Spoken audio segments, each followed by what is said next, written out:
पवित्र स्नान को लेकर श्रद्धालुओं की भीड़ लगातार चुनौती बनी हुई है।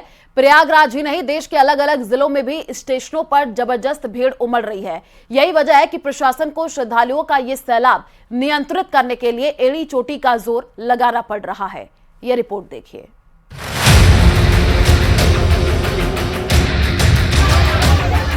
महाकुंभ को लेकर श्रद्धालुओं का सैलाब। इस स्टेशनों पर महाकुंभ के यात्रियों की भयंकर भीड़। प्रयाग से पटना तक चुनौती बनी लोगों की भीड़।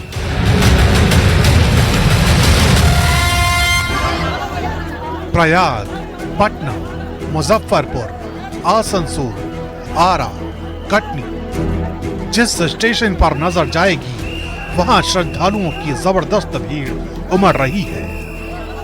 ट्रेन में सवार होने के लिए ऐसी होड़ मची है जो प्रशासन के लिए चुनौती बनी हुई है। बिहार की राजधानी पटना से आई ये तस्वीरें देखिए। प्रयाग जाने के लिए श्रद्धालुओं की ऐसी भीड़ है कि हर एक यात्री की निगरानी के लिए भारी पुलिस बल की व्यवस्था करनी पड़ रही है। प्रयागराज जाने के लिए लगातार हजारों की संख्या में श्रद्धालु पटना जंक्शन पहुंच रहे हैं और अभी कुंभ स्पेशल ट्रेन के पहुंचने के बाद जो तस्वीरें हैं आपके सामने हैं, यानी देखिए जो लापरवाही है, किस प्रकार से लोग जो है गेट पर चढ़ने की कोशिश कर रहे हैं। हालांकि जो आरपीएफ और जीआरपी के जवान हैं वो कड़ी मशक्कत कर रहे हैं और एक बड़ी चुनौती का सामना करना पड़ रहा है क्योंकि जो लोग हैं उनकी संख्या बहुत ज़्यादा है और ट्रेन में जगह नहीं है। और देखिए कुंभ स्पेशल ट्रेन में किस प्रकार से धक्का मुक्की के साथ जो है लोग बैठने के लिए लगातार जो है गहमागहमी कर रहे हैं। हाथापाई तक की नौबत रहती है। हालांकि आरपीएफ और जीआरपी के जवान हैं जो लगातार तत्पर दिख रहे हैं क्योंकि गेट बंद कर लिया था अंदर से। जनरल कोच की बात तो छोड़िए, रिजर्वेशन वाली बोगियों में ठसाठस भीड़ है। आलम ये हो रहा है कि बोगियों में सवार होने के लिए न सिर्फ धक्का मुक्की हो रही है बल्कि नोक-झोंक भी लगातार हो रही है। आदमी को मतलब ज्यादा तकलीफ पुलिस ही दे रही है और ऊपर से जनरल डिब्बा से ज्यादा तो रिजर्वेशन डिब्बा में भीड़ है। गवर्नमेंट को ट्रेन स्पेशल देना चाहिए 2, 4, 5, 10। इसके कारण से आदमी पब्लिक बैठ रहा है, पॉकेट में पैसा नहीं है। मुजफ्फरपुर से आई ये तस्वीरें देखिए। पवन एक्सप्रेस के स्टेशन पर लगते ही एक एक सीट के लिए संघर्ष हो रहा है। जिसे सीट मिल रही है वो खुश, जिसे नहीं मिल रही वो अगली ट्रेन के इंतजार में है। भीड़ है लगातार है। हर स्टेशन में लोग चढ़ रहे हैं। चढ़ रहा है ना, जगह है ट्रेन में? नहीं है, अब नहीं है। कहाँ से आ रही हैं? हम नेपाल से। बिहार के ही आरा स्टेशन की भी ये तस्वीरें देख लीजिए। दिल्ली में हुए हादसे के बावजूद लोग किसी भी कीमत पर कुंभ पहुंचना चाहते हैं। यही वजह है कि आरपीएफ की टीम लोगों को सुरक्षित यात्रा कराने को लेकर मौके पर डटी हुई है और लगातार अनाउंसमेंट के जरिए यात्रियों को सावधानी बरतने की हिदायत दी जा रही है। स्थानीय पुलिस, जीआरपी, आरपीएफ और कमर्शियल स्टाफ मिलकर हर एक कोच के सामने खड़ा होकर सभी यात्रियों को सुरक्षित कोच में प्रवेश करवा रहे हैं। लगातार भीड़ बढ़ती जा रही है सर। हाँ, एक्चुअली जब गाड़ी खड़ी रह रही है तो हर एक कोच के सामने हमारे आरपीएफ, जीआरपीएफ और लोकल पुलिस खड़ी होकर सभी सुरक्षित यात्री कोच में प्रवेश कराया जा रहा है। जाहिर है इस वक्त हर श्रद्धालु महाकुंभ पहुंचना चाहता है, लेकिन जरूरी है कि सावधानी के साथ यात्रा की जाए। दिल्ली में बीजेपी की अगुवाई में भले ही अभी तक सरकार का गठन नहीं हुआ है, लेकिन चुनावी वादों पर अमल को लेकर के हलचल बढ़ गई है। दिल्ली में यमुना नदी की सफाई का अभियान शुरू हो गया है। यमुना नदी में ट्रैश स्कीमर, वीड हार्वेस्टर और ड्रेज यूटिलिटी क्राफ्ट से सफाई अभियान शुरू कर दिया गया है।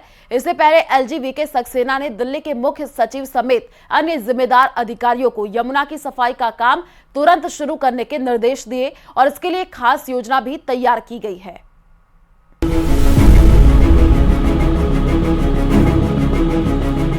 मैंने चुनाव प्रचार के दौरान संकल्प लिया है कि यमुना जी को हम दिल्ली शहर की पहचान बनाएंगे।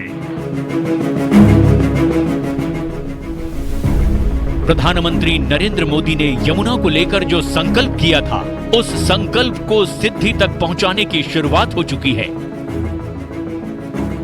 यमुना के कायाकल्प का काम शुरू हो चुका है। यमुना में उतरी बड़ी बड़ी मशीनें ये तो शुरुआत भर हैं। दिल्ली के एलजी ऑफिस के मुताबिक यमुना की सफाई का काम 4 अलग अलग फेज में किया जाएगा। सबसे पहले यमुना नदी की धारा से कचरे और गाद को हटाया जाएगा। इसके साथ ही नजफगढ़ ड्रेन, सप्लीमेंट्री ड्रेन और अन्य सभी प्रमुख नालों में सफाई अभियान शुरू किया जाएगा।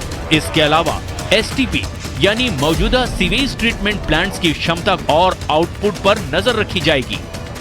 इसके अलावा 400 एमजीडी सीवेज ट्रीटमेंट की कमी को पूरा करने के लिए नए प्लांट बनाए जाएंगे। एक 3 साल का एक रणनीति बनाई गई है। 3 साल के अंदर यमुना जी साफ हो, इसकी चिंता कर रहे हैं।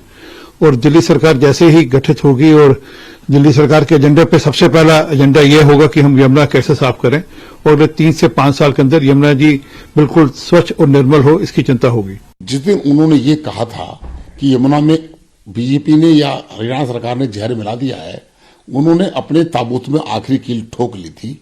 निश्चित तौर पर प्रधानमंत्री जी का जो वक्तव्य है, यमुना मैया को साफ करने का वक्तव्य है और उसी काम पर एलजी साहब ने जो कचरा निपटान की है, 3 साल के अंदर इस यमुना को साबरमती जैसा अहमदाबाद में रिवर फ्रंट है वैसा होगा, पर्यटन स्थल होगा, यमुना साफ होगी।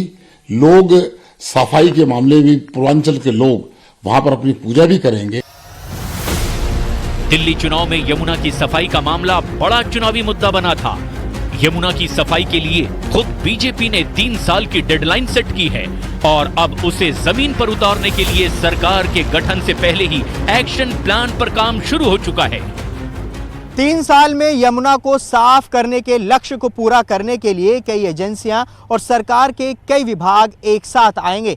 इनमें आपस में कोऑर्डिनेशन के जरिए एक्शन प्लान पर काम आगे बढ़ेगा। इनमें दिल्ली जल बोर्ड, दिल्ली नगर निगम, पर्यावरण विभाग, सिंचाई और बाढ़ नियंत्रण विभाग के अलावा पीडब्ल्यूडी और डीडीए की अहम भूमिका होगी। दिल्ली में यमुना की प्रतिष्ठा को फिर से स्थापित करने की शुरुआत हो चुकी है। गंगा की तरह दिल्ली में यमुना घाट पर संध्या आरती का शुभारंभ हो चुका है। आगे यमुना का प्लान बेहद बड़ा होने वाला है। यमुना किनारे रिवर फ्रंट बनाने का भी प्लान है और यमुना को फिर से दिल्ली की पहचान बनाने की शुरुआत भी होगी, जैसा कि पीएम मोदी ने दिल्ली वालों से वायदा किया था। यमुना जी को हम दिल्ली शहर की पहचान बनाएंगे। इंडियाज गॉट लेटेंट पर जारी विवाद के बीच समय